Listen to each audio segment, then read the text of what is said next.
The advantage or disadvantage of being one of the later speakers is that I basically agree with everything everyone's said, and there's been really, really useful, interesting and very relevant points.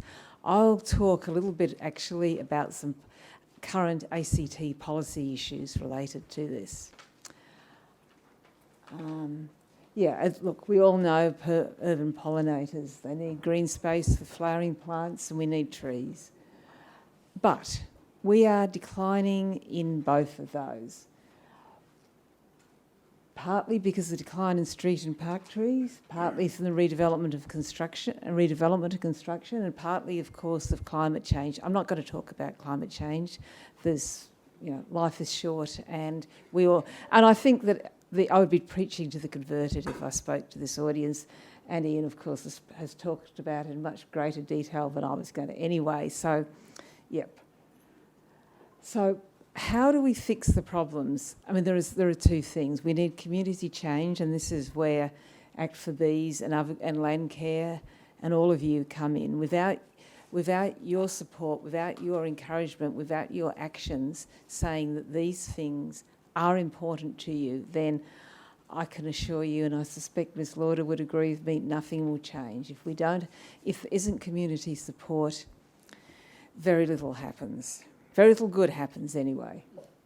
And one good example of that fairly recently was nature strip guidelines. About a year ago, the ACT government finally put out guidelines which codified that you actually could plant things on your nature strips, and they could in fact be pollinating plants for pollinators. You just have to make them reasonably low so that pedestrians can still see any cars, and there still has to be a space that a pedestrian can walk through. But within that, you can plant things on your nature strip, which people have done, but now it's good to know that you actually can do it. As my colleague Nicole Lauder mentioned, we are having substantial decline in trees in the urban parts of the ACT.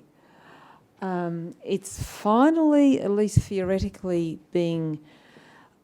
my slide says reverse, but I think actually all it is slowed down. That is the number of trees that are going to be, additional trees be planted over the next 4 years, and you'll see that it all ramps up in the last year, because basically we haven't been planting trees over about the last 10 or 20 years.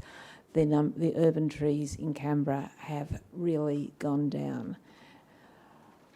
So that's a bit of good news, but it's not a big enough piece of good news. I was going to say a bit about species, but there's really no point in saying anything about tree species because we've heard from the expert. So, oops. You still have your say. No. No. They have your say site. Oh yeah, sorry. Oh, sorry. Yeah, yes, absolutely. That was, yeah. There is the Have Your Say website. Please have your say. Yep. Now, what I will talk about in slightly greater detail is what's happening to our urban areas. These two glorious photos show you, firstly, a new suburb right. Secondly, redevelopment in Curtin. Now, the uniform bit of this is that if you were interested in anything green, you really wanted to go somewhere else. They are both disasters. The redevelopment that we're doing in Canberra and the new suburbs that we're doing in Canberra just don't have spaces for greenery, for landscape, for plants. And here's possibly a better one. You can see Girralang, old suburb, full of trees, lots of eucalypts, which you may or may not love, but full of trees. Crace, which has been lauded as one of our better new suburbs. That wasn't if you were looking for anything green. Or actually, it still is one of your better new suburbs, but regardless, our new suburbs are not having anything green on it, basically. Now, you may be surprised to know that, in fact, in the ACT at present, on residential blocks, we do have a thing called a plot ratio, which says how big the area of the building has to be in relationship to the size of your plot. But we have nothing, oh, thank you, I've just got 1 minute. We have nothing that says your coverage ratio. In other words, you can build a building, can't be too big, but the rest of it can all be covered with concrete, and that's absolutely fine as far as the ACT government's rules are concerned. There is, however, going to be... have I gone on to... thank you. We actually have a territory plan variation out in draft form right now.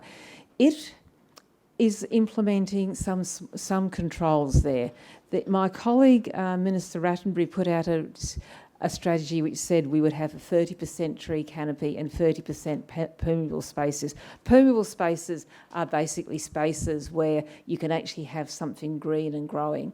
This policy, unfortunately, only says 15%. So I urge you all to go to ACPLA's website, find it, put in even a brief comment saying it's great we're starting to have controls, but they should be twice as good as what you've got in there.